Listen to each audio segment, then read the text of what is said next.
a second, guys. One second. What up? We've got to give a shout out to South Nashville Heating and Cooling. Oh, yeah, absolutely. Friend and supporter, show and proof.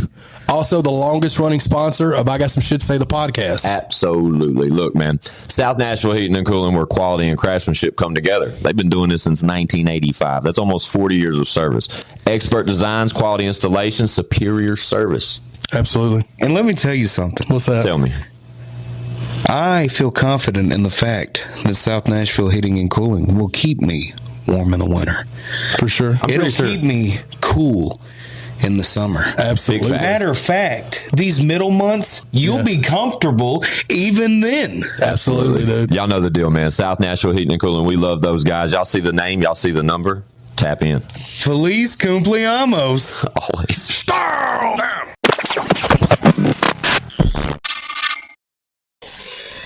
It's I Got Some Shit to Say, the podcast, man. We're back like we don't stop, because trust us, we never do. All we do is work. Y'all know me.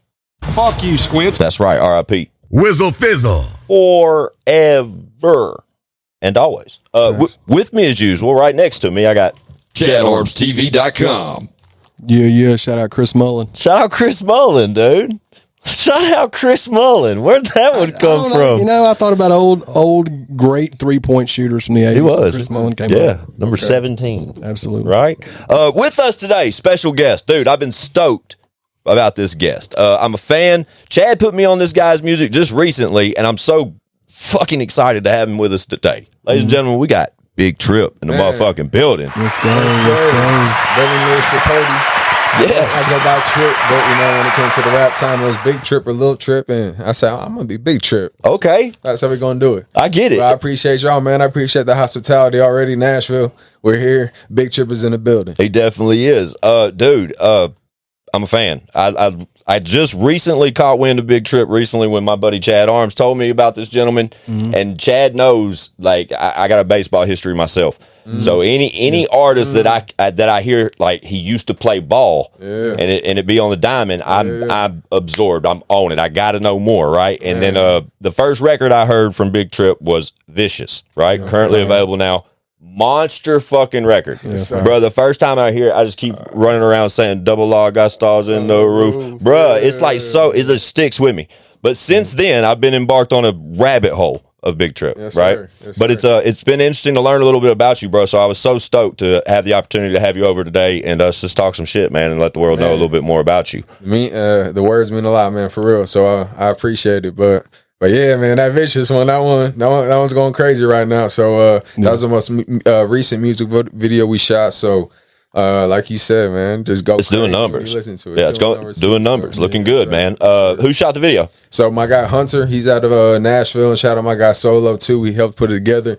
We basically got all the drifters in Nashville, that whole community. We were just like, hey, yo, we want y'all to turn up. It was a rainy day. Yeah. You know what I'm saying? So I was out there, I got my hair down, and it just caught this vibe, bro. And like it was just it was one of those things where seemingly everything was falling apart, but you know, we're in the car and trying to figure it out, like, we don't know if we can do it, this and that. But luckily, by the grace of God, bro, like 30 minutes happened to open up where it was just like, boom, like everything had just clicked. We're like, yo, we got to do this right now. So everyone's prepared. All of a sudden the cars were going, everything, then bam, man, it was over. Yeah, you know it looks so good too, bro. And is that to be like the first one that I got to absorb, like from a consumer standpoint? It's like, damn, it's just fire. That's you know what I mean? Like, who's this kid? You know what I'm saying? Who the fuck is that white boy, right? Yeah, I'm with it, bro. I fuck with it. That's it. Yeah, you step in here.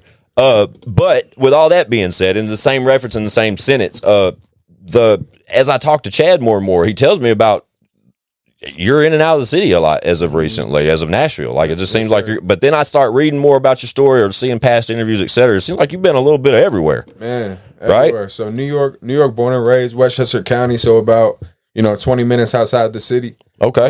My family is originally from Port Chester, New York. All right. It's like an Italian community mixed with, a lot of Hispanics. And from there, we moved to Rye, New York. And then I lived in Mamaroneck, New York. I went to school in New Rochelle, New York. So like, I don't even know how many towns I lived in before I graduated high school, bro. But all around Westchester County. And then that's when baseball came in. Yeah. So it was about 8th grade, and my pop sat me down. He's like, look, you could be good at every sport, or if you want to go pro and one, we got to choose right now. And he was a Division I baseball player. I was about to ask, did he play ball? So he was like, I was like, all right. I remember I was in a Waffle House down south. So like, I was like, all right, you know what? Let's do it. So basically from there, I quit all my other sports, bro.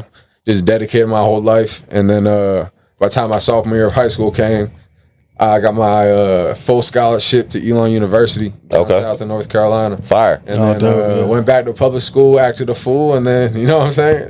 Yeah. Got there, and that's a whole different story. But yeah, baseball started everything. It started my work ethic. It started my, motivation. And, that's kind of that grind in me that, like, I know is untouchable. Like, you ain't going to outwork me, bro. I've been working since 8th grade. Right. From 6 a.m. to 8 p.m. You feel me? Yeah. Every day. I totally get it. Yeah. What position you playing ball?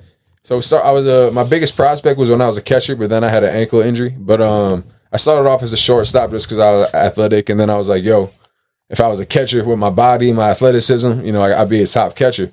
I ended up being the number 3 top prospect in New York when I was a freshman. Talk your as shit. A catcher. Yeah, hell yeah. And then I had my ankle injury, so I went back to like third base. So I was like corner infield, really. Yeah. But they just wanted my bat, bro. I was just a Louisville slugger. You feel me? I was just Talk your shit. bombs, bro. You know what I'm saying? I'm a little skinnier now, bro. But I was 215. I was packing on that weight. Yeah. Yeah, for sure. Yeah, like I said, bro, I'm a sucker for the baseball shit, bro. I played ball all the way up through high school until they basically told me I couldn't no more because I got in too much trouble. Hell yeah. But I love it, and I know exactly what you're talking about that. Like it builds a work ethic in the player that like. We recently had a gentleman named Kingery on, and he has a similar baseball background. He played up to, he said he played college ball for Illinois. And, a pretty creditable school when it comes to the diamond. And he talked about the same shit. It just builds like this work ethic in a young man that just, it sticks with you. You know what I'm saying? Yeah. And then when you switch gears, let's talk about that a little bit. Like injury took you out of the game. Is that how that went down, or were you at a fork in the road and you just decided to go music? How'd that work for you? I was I was a freshman at the time, and like I said, it started to kind of hit me. I was growing as a man, and I was like, you know what, like. I'm good at playing baseball. I'm good at swinging, but really I realized I was good just because I worked harder than everybody else. Right. So again, most people just wake up, go to school, go to practice, and go home and play video games. But like I would sneak into the gym. My dad, he'd sneak me. He had to be 16 or 18 or something, but my dad would sneak me in the gym at like 14. Before school, then I go to school, then I have practice, and then after, me and my dad built a warehouse in his warehouse that he had in his back. So like I was just working. So like, but it got to the point where I was like, yo, again, what if I took this to something that I liked? And that thought just kind of just like ate me alive, bro. Yeah. And I had everybody around me telling me like, yo, you're at one of the best Division I schools down south. You're the man of the campus. You got girls all around you. You got, you know what I'm saying? You're hot on the school, this and that. But like everyone, you know what I'm saying? My family, my best friends. But again, one day it just got to the point where I was so dark, and I just felt it so much that I woke up one morning and was like, yo, I got to walk to his office right now. Like, I don't care what happens. I know everyone's gonna be pissed at me. You know, my pops didn't talk to me for months after. You feel me? Like, but I walked to the office and I was like, Coach, I gotta quit. I said I apologize, for wasting the time and this and that, but this is just something I have to do. So yeah. And when you quit, was there like if I cut you off, was there a plan of attack for anything else, or you just knew that wasn't it? Man, I was reading a lot, doing a lot of self-improvement. Yeah. And at the time I was like I said, I've always been a rugged rebel, you know what I'm saying? So you were finding yourself. Yeah, I was finding myself at a young age, and luckily I found the right books and the right, kind of mentor through books, at an early age that kind of made me not like the system already. Sure. Like I barely graduated high school. They barely let me graduate. Only let me graduate because I had the scholarship. Gotcha. Missed so many classes that they made a rule after I graduated that you can't miss X amount of classes because, you know what I'm saying? So I have my legacy stamped.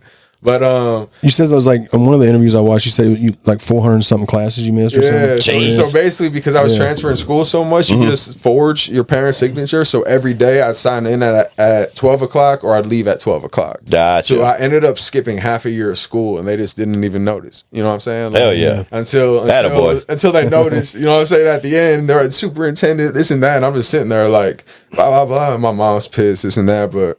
My dad, like I said, I didn't live with my pop, so he was kind of out of the picture, so I just got to run. You know what I'm saying? Yeah. I got 3 older sisters, but they were all in college at that point. Right. So I was just off the leash. Doing your thing, yeah. I get it, man. Similar story for me. God bless my mom. You know what I'm Right. Shout out to my saying? mom. Same story, bro. Like, because my daddy wasn't around type shit until later in my life, but it was kind of the same shit, bro. I was bouncing around. Could nobody tell me shit. No authority whatsoever. Basically, the only authority I had was my coaches. That's it, bro. Right? That's it. And the people who I looked up to, you know what I'm saying? Yeah. And I found some people in books. I found some people online. I was a little bit younger, so like not as much online, but really just digging into, you know, finding myself, you know, through religion, through self-improvement, just through successful people, really studying successful people. I get it. So that's what I said. Once I found that, I learned the hardest part of the work ethic. I said, all right, let's have fun. It wasn't an intention of let's go make music. It was just like, I have so much faith in what I could do in myself because I already accomplished what I wanted. But now let me just go see, you know what I'm saying? What God, and I'm just a person who believes that, you know, in karma and spirituality and God. And I'm just like, all right, if I really do this, God, and take this sacrifice of what I'm feeling, like, I know I'm gonna be rewarded. I know I'm gonna get right. I know I'm gonna be all right no matter what. You know, I thought I was gonna be like someone who's gonna be posted up in the woods writing books and shit, like trying to be all spirit. But I was like, bro, I'm too fly for that. I gotta make I can make more money than that. Right. I can make a little more bread than that, I think. So I'm built for something different. You know right. You know what I'm So the music took over. I mean, like you explored it like with uncertainty, or did you like you said, you found like faith in your own ways, right? Yeah. And with that being said, that when you picked music, because there had to be a switch, there had to have been like something happened to where Trip was like, bro, this is it. You know what I mean? Like, I'm glad I took these risks because now I'm seeing my path. Yeah. When can you talk about that moment, or when you kind of realized that happened? I know the exact moment. So like I said, I was out there for a little bit, and I in the woods writing books. No, I was playing. Go ahead. I had one friend out there. His name's Will Oberlander, and he happened to have a roommate who had a studio in the back. So he happened to be a guitar player. Like at this point, you know, I was just the kid who would rap at parties, the white kid who could freestyle this and that. Sure. Ironically, I was hip hop dude in like 5th grade and like a 5th grade player. Okay. You know what I'm saying? But besides that, like, nobody would have ever thought my whole state knew me as a baseball player. But he happened to have a studio, and I used to play the drums a little bit before my dad cut me off for baseball. Okay. So I was like, all right, fuck it. Let me fuck around, play the drums, this and that. And all of a sudden one day, he was like, yo, I know you can rap, bro. Let's just try some shit. So like he made a beat, I rap, this and that. And then that's what started it all, bro. And then from there, you know, I got with some homies, and we're all kind of just creating music. But there was actually a road trip. Like I said, probably about maybe 3 months into me actively creating music and trying to make something out of it. But there was a road trip I had from Colorado to LA, just me and one homie. And, you know, we were just getting blasted, you know what I'm saying, on the way there, just looking at the stars, blah, blah, blah. It was one of those moments, bro. But a Kendrick Lamar song came on. I was just thinking about a lot. It's quiet. Y'all know how it gets on car rides. Sure. You know what I'm saying? Like, you're in deep thought. But there was an exact moment, bro, where I was like, this is it. I was like, this is exactly what I wanted to do. And like, I'll remember that moment. And I have a few of those moments, but that was one where it was like, it was so distinct. And I think it was because I finally like took that chance and awakened it. And all that uncertainty of, you know, when someone tries to make a transition in their life, to me, this got completely affirmed in that one moment. You know what I'm saying? And like I said, I'm a person who, you don't need to show me a lot of signs. You know what I'm saying? Like if I get a sign, like I'm good. I'm going. You know what I'm saying? Same shit, bro. Same story, different book. It's so interesting to hear you talk like this. But yeah, I that's why I asked that question in that way, because I knew that there had to have been the moment. What Kendrick Lamar song was it? Do you remember? I mean, I don't want. I mean, my brain always wants to go to Money Trees, just because I think that's one of like the most beautifully crafted hip hop songs. Okay. I feel like it wasn't though. You know what I'm saying? I can't say with 100% certainty it was, but I know it's a Kendrick song. I just know it's a Kendrick song. Well, that's enough. Still, But it's probably that mixed too with like you just being able to have that when you was just chilling in the car, like zoning out. It was probably like where it made it easier to click for you because there wasn't a lot of stuff fogging your brain or something. Right. It was a meditative moment, and especially when you're I'm big into the landscape, you know what I'm saying, in nature, but when you're driving out there, bro, and near Utah and you're looking at, like, you see forever, you know what I'm saying? Like, you feel like you're on Mars. So like just being out there in that night and the stars, and like you said, just the environment, bro, it was just like a perfect kind of like situation. It's a different type of space out there. It is, bro. Yeah. I got to go to Colorado, shout out South Nashville Heating and Cooling, of course. But we went out to Red Rock and saw our friend Jelly perform at Red Rock. And that experience was That was the only time I've ever been out that way. Unreal. But it hit so different. Yeah. And I had like those moments of clarity where it's just like, bro, this space is just different. Like I'm used to it. It was just so wide open and like you said, you could just see forever. You know what I mean? But it like my mind wasn't prepared for that at first. I didn't even go like from that aspect of it, but I really got to like take that shit in and like for what it's worth. It shakes you up, man. It humbles you. It does. It humbles you. And I was at a point where I needed to be humbled. You know what I'm saying, in my life, and because what happened after this is really how this is where the whole big trip story gets a little crazy. But what happened after the so I quit the team, right? And like I said, Elon University, I think it's like 10,000, maybe 11,000. It's a private, like, in school. Yeah. Real good for sports like baseball and soccer and this and that. And so I quit the team. And like I said, the only other thing to do if you weren't an athlete in terms of the social scene was like be part of like a frat. You know what I'm saying? Sure, okay.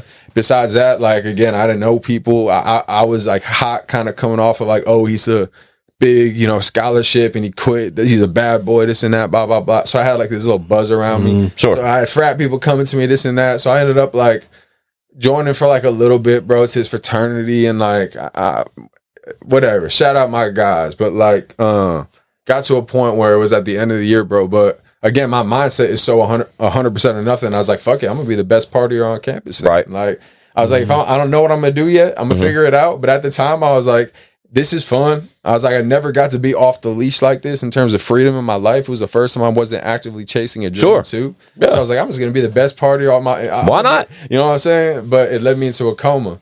So well, yeah, real quick like that. Speed bump. Spin on you like that. You feel me? But so like they say when you're driving, 0.08 is when you get pulled over, right? For like blood, alcohol, toxicity. 0.2 is when like the normal human will start to reject it. Yeah. If you Google it, it'll say like 0.4 is death and like 0.5 is like certain death. And I had a 0.62 with a bunch of other different drugs in my system, and I was in a coma for about 22 hours. Damn it, boy. So yeah, it was bad. Like even on the way there, like there was a lot of lack of oxygen and this and that. So they called my family, and they were like, my family was in New York. I was in Myrtle Beach, South Carolina at the time, and shout out Dr. N. But they called my family, and they were like, yo, we've never seen numbers this high, and there's been alcoholics in here forever. You know what I'm saying? Like, so like basically come say your goodbyes, because even if he wakes up, if he does wake up, he's gonna have brain damage, she's gonna have this, he's gonna have that. So so my whole family. So after 22 hours, I'm like laying down in the bed. I remember I'm looking at my homie Marcus, and I'm like, I'm off all the drugs, man. You know what I'm saying? I'm all loopy and shit, but I'm like, yo, make sure my family knows I'm all right. He's like, bro, turn over, and I turn over, and I see my dad, my sisters, my mom, my mom's boyfriend, all just lined up. I'm like, damn, bro. I'm like, this shit. But like I said, bro, I was hitting on the nurses. You know what I'm saying? Like that was just who I was. But then like it finally hit me about what happened and this and that. So that's kind of what really I always say it, man. God shakes people up in different ways, and that's just how He chose to wake me up. That was a hell of a wake up. I was moving 100 miles an hour. Obviously. Yeah, man. So see, I love drugs, but I can't do booze. Yeah, I'm not even a big drinker now, luckily, like I said. So you know, it's just love drugs though. I'm leaning more towards your way too, bro. You know what I'm saying? Nothing wrong with that. Ain't nothing wrong with it, bro. You know what I'm saying? I mean, look, alcohol's not good for you. You know what I'm saying? So, I just don't like being. I tell everybody I don't like being impaired. Yeah. You know what I mean? Like I get to drink and we have shots. Let's get a couple shots just so we all get out our shells a little bit. Sure, that's fine. But as soon as I start walking funny and I can't talk the same, that's when I'm just like, bro, this ain't for me. You know what I'm saying? Like you're guaranteed to wake up feeling like shit. Like, no thanks, bro. I'd rather people do like other things, man. Right? People I get it. Things, man. But yeah, so that was a crazy kind of, and that's kind of like I said, what kind of led me out to the Colorado was just I was like, yo, I gotta reinvent myself. Yeah. I said, you know what? I get it. I lashed out because I was this baseball persona. I was about to, you know, I turned out millions of dollars playing baseball. But at the same time, I was like, I don't want this to be the rest of my life, but I had to reinvent myself. And I understood that was just a transitional point that was heavy. And I talk about it in my music. You know, I don't go a day where I don't feel the guilt. You know what I'm saying? That's a line in one of my songs. Like, but at the same time, you know, it was a rebirth. And that's why one of my albums is called Phoenix. You know what I'm saying? Because people talk about Phoenix lightly, and this, I'm like, nah, bro. Like, I literally rose from the motherfucking ashes. Talk your shit. And the funny part about it, too, is right in front of the baseball field. So the Elon, their symbol is the Phoenix. Oh, okay. So, like their mascot type shit? Yeah. Okay. It's the mascot is the Phoenix. So it's just like this weird kind of synchronicity, you know what I'm saying? And like I say, for me, it doesn't, I believe in that kind of stuff. Yeah, you know what I'm saying? of course. So, like I said, I don't need a lot. You know what I'm saying? Just give me the sound, I'll go, guys. Yeah. You feel me? So and Phoenix, that was the sophomore album, right? Yes, sir. Second one. So Yes, the sir. first one was Baseball Rich. What was the name of that title? that was called Going Postal. Yes, sir. Oh, Going Postal, but that was where the baseball song was. Yeah, Baseball Money Rich. Baseball Money Rich. Money Yeah, Rich, talk baby. your shit. I like that shit.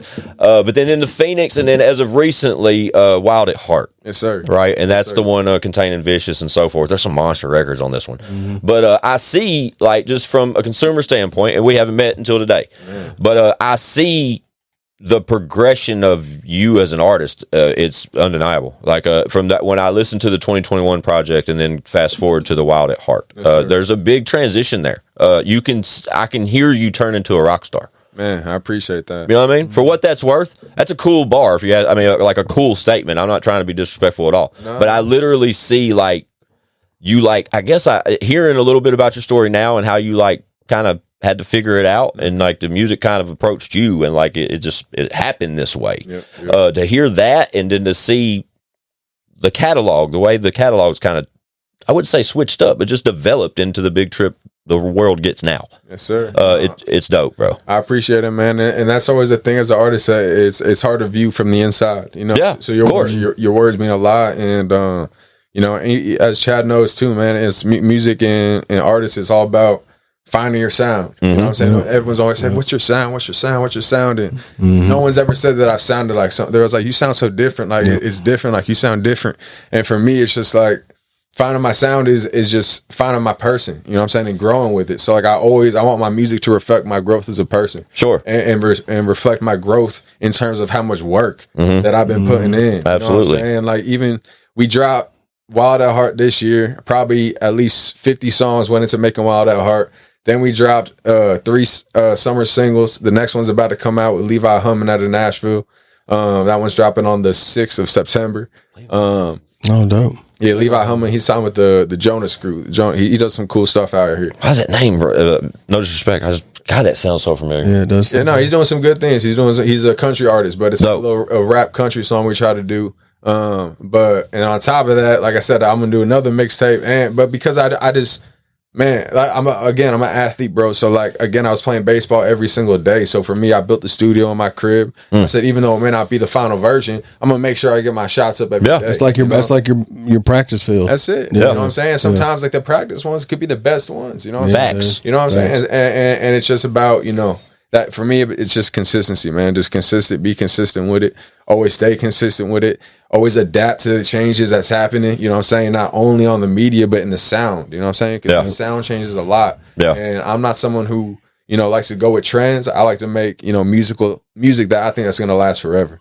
And for me, it's just like, again, taking that evolution of myself. Okay, cool. This album was dope, but I always say my next music is going to be my best music, man. Like, I can't even listen. I listen to my own music and I enjoy it, but it's like, man, I can't wait. And I know the moment's going to happen soon when it all just finally comes together in the way that I see it, you know. But again, their words mean a lot, man. Like I said, I appreciate you, you know, understanding it in that point. So. For sure, man. I think it's cool, though, that you mentioned openly that with Wild at Heart, you know, how many records was on Wild at Heart? 10 or 12, right? 12? Yeah, I think there may only be 9 actually on Wild at Right, Heart. Yeah, but he mentioned that he had like 50 plus records for that project. Yeah, that was, I mean, like I said, I make music. I made 2 today, you know. I mean, even for Flex, sound like Chatty Bobby.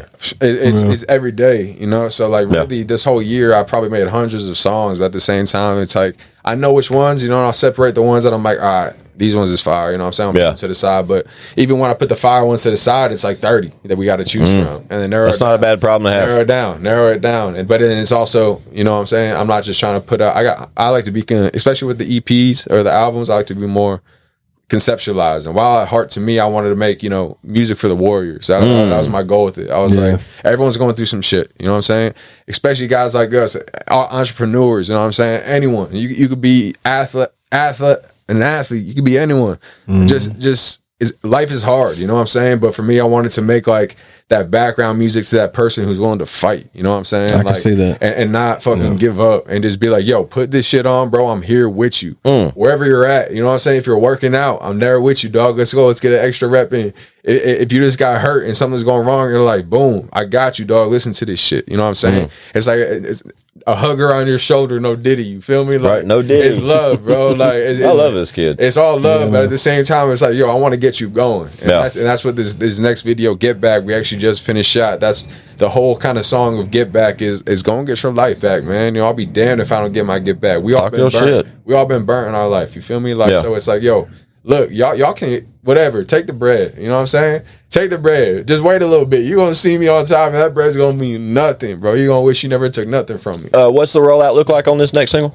So it's on the tape already. So like I said, the tape's Wild at Heart. So we dropped that one earlier. We got March. That came out in March. Yes, sir. Yes, sir. Came out in March, and we have I think this is gonna be the third music video off of that album. So we're probably gonna have at least 4 or 5 music videos throughout the year on that album. This may be 4, dog, because you got Vicious, you got Checkmate, Descendant, right? Yeah, This is the 4th one. Checkmate, Descent. Yeah, it's gonna Get be the 4th back. one. See, I Yeah. don't even know. But that's a good problem to have, though. That's fine. I'm doing something, man. We got so much stuff. It's crazy, bro. We got music videos, even ones that we were filming already for the next one. You know what I'm saying? But that's fire. That's the way to. That's the way to move. But to be able to take a project and pull 6, 7 singles out of it when it's only 9 fucking songs, that's the good body of work. You don't want to fucking be like, I will save the. You know what I'm saying? Like, absolutely. But we do the same shit around here. Same shit. But that just justifies the argument that the whole album's fire. Exactly. Like, why sell the next record short and not give it a visual? Exactly. I'd rather put out 9 fire songs than 15 and be able to make 9 full videos off of those 15.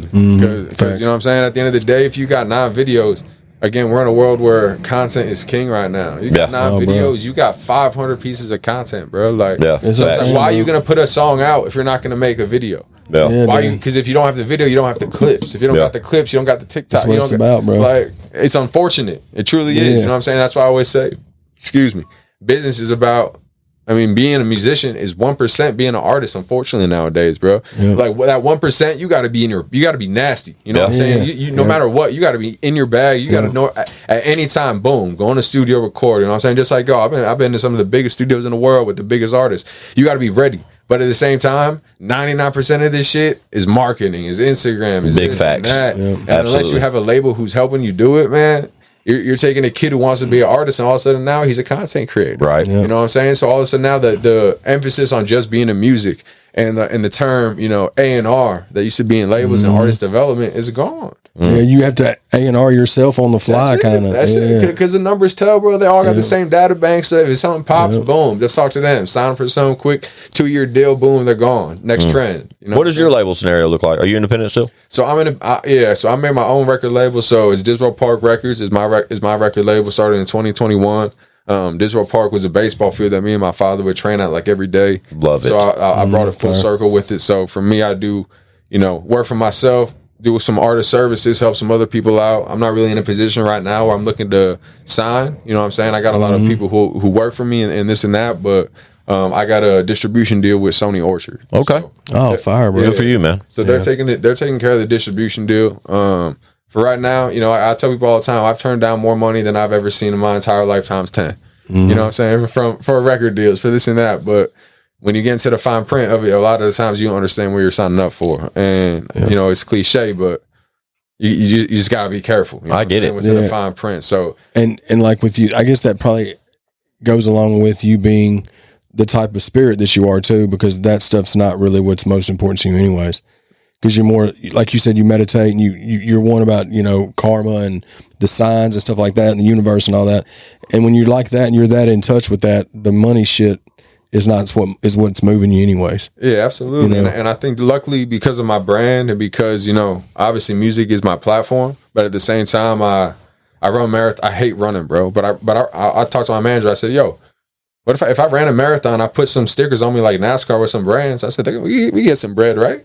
So I was like, fuck it, I run a marathon. You know what I'm saying? So all of a sudden, and now I'm doing brand deals. Now I'm doing luggage. I'm doing all this different stuff because my brandability is luckily good. I'm a signed model to a Tribe Talent Agency too. So you're a marketable product. Yeah. So like that, sure. it's kind of taking advantage of that. Of like instead of signing a record label deal and having them take a percentage of every single thing you do, from merchandise to a commercial to this to that. I was just like, yo, luckily I got some good connections in some different worlds, and some my team is very strong around me to where it's like I can still retain complete ownership. Sure. For me, I just want the distribution. You know what I'm saying? If y'all can help me out, That's all you need. cool. Yeah. You know what I'm saying? Yeah. And from there, it's just like if you're up to working now. Unfortunately, the only other part is I'm the record label now, so that means I'm doing.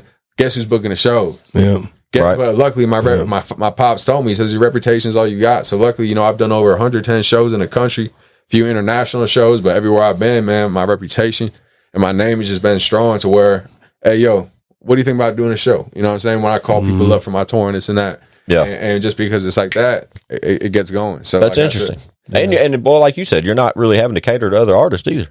No, absolutely. Right? Yeah, You're the main focus. It's just me. And you're the boss. It's me. That works. It's all me, bro. So like I said, I just get to, I have a manager, you know what I'm saying, and I got a lot of people who help me out, so again, shout out my team, I couldn't do it without them, but in terms of running the operation, from when I wake up to when I get yelled at to turn my phone off, you know what I'm saying, that's me, but it's fun, man. It's been an interesting game. I'll tell you that much. It's been an interesting game. Well, I know you've been working. I know currently you just got off tour leg with Futuristic. Yes, right? sir. Yes, right. sir. How many cities was that? That was I think we did 12 cities Cool. in Futuristic. Yep. But I see that you're also reaching for another tour. You want to knock something else out before you take some time off? Yeah, man. I mean, I know I got to get a shoulder surgery soon. So I'm thinking like, Is that stemming from baseball? man, Is it your throwing arm? the first one? It's actually my left one. The first one was actually playing hockey, man. I just got hit, kind of dislocated it once, and then from there, just they described it like a golf tee, and they said like your humeral head's like the golf tee, the golf ball sits on it, Yeah. and if it's damaged, it'll fall off and dislocate. But I have 1/3 left of my humeral head, so it just kept falling off and Jesus. dislocating. So I had 11 dislocations before I finally decided to open it up, and I got a full scar right here for a surgery.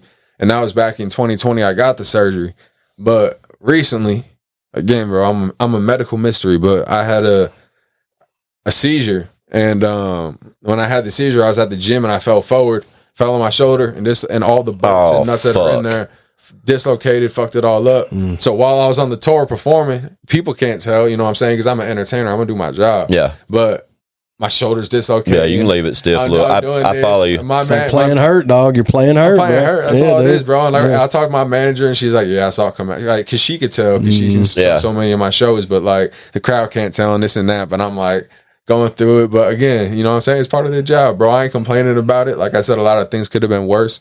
I do got some more follow-ups for doctors and stuff. It wasn't my first seizure I've had, but mental health is another big thing too that Absolutely. I like to talk about and pride myself in. So yeah, man, just always check up on yourself, be good to yourself. I'm a nut job in terms of how much I work. I'll admit it.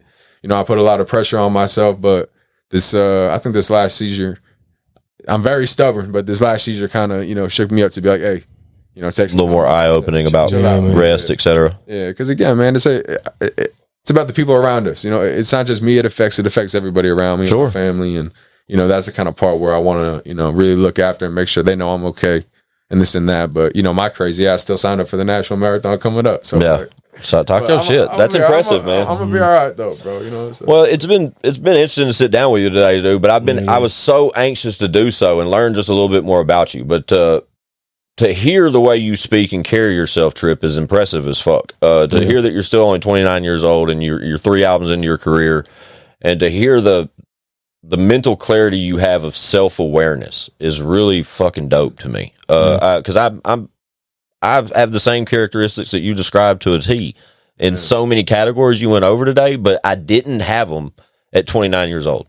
That was things I sort of took on in my late 30s, unfortunately. But now I see things a little clearer. But I'm anxious and excited to see what your future holds for you, man. Because you seem like you got your head on straight, and you're a real creative kid, man. Like I said, it means the world, man. And to both of y'all, I appreciate it. And like I said, it's big. All we do, you know what I'm saying, is bigger than music. You know what I'm saying? I'm not trying to do this just like y'all. We're not trying to do this to be cool. You know what I'm saying? Of course, I got chains on and shit.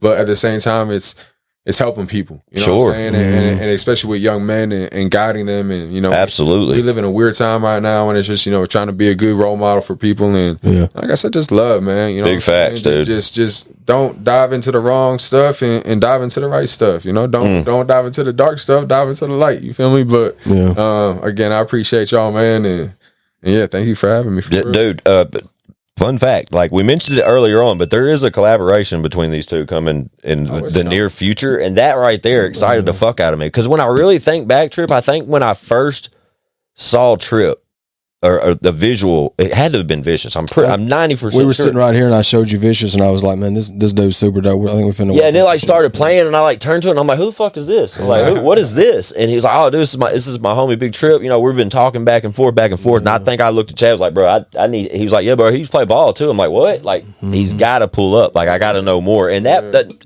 Thankfully enough, that was a couple months ago. So since then, I've just been kind of absorbed into your catalog and just really trying to check out some of the things you've done and accomplished thus far, because I just wanted to be prepared for today.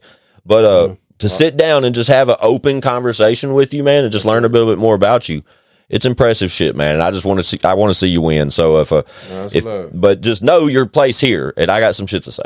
Man. If anytime you got some shit to say about anything, you talking a new rollout, you want to announce the next tour or any of that type of shit, when you and Chatty finish this collaborative effort, come over here and talk that shit. Like, bro, that seat is yours anytime you want it to be, my friend. It means the world, man. And yeah, like me and Chad. I mean, bro, I had 30 minutes left in my studio time. I was like, yo, send me the shit right now, and we put it on, and boom, we lay that shit down. But it's jumping, bro. That shit's gonna be. Oh, dude. We got some stuff coming, but yeah, same with y'all, man. What's mine is y'all's, man. So like I said, we got a bunch of shows that we're about to announce too. Yeah, you know, all around the country, but Nashville's definitely gonna be one of them. Fire. I'd love to maybe even see if y'all want to get involved. You know, have 90. Absolutely. Maybe be a sponsor of the show or whatever it is, man. We can get everyone involved in whatever we can do to contribute. We're there, man. And again, like I said, it's just much gratitude being here, and I appreciate y'all, man. Absolutely, man. Get this shit jumping, baby. Yeah, y'all be sure to tap the fuck in. We'll make sure all Big Trips links and YouTube, all that shit's in the link below. Sir. Be on the lookout. I am Big Trip on Instagram. If you just type in Big Trip on Spotify or Apple Music, whatever it is, you'll see me. You'll see the Italian, you know what I'm saying? You'll see the Italian with the tattoos. Who the fuck is that white boy? Yeah, who the fuck is that white boy? It's Big Trip, baby. Much love. I appreciate y'all, Nashville. Y'all got my heart. Thank you for everything. And shout out my guy here, man, Chad Armes TV. Yeah, for sure, dude. Wild at Heart available now. Go stream that shit, run it up, check out one of these visuals, and be on the lookout for this collaborative effort between Chad Armes and Big Trip. I can't wait for that shit. In the meantime, in between time, y'all know what it is. It's Chad Armes TV. I'm your guy, Squints615. That's our friend Big Trip. This I got some shit to say.com, ChadArmesTV.com. Chatty, let's go. Hey, love. Bow.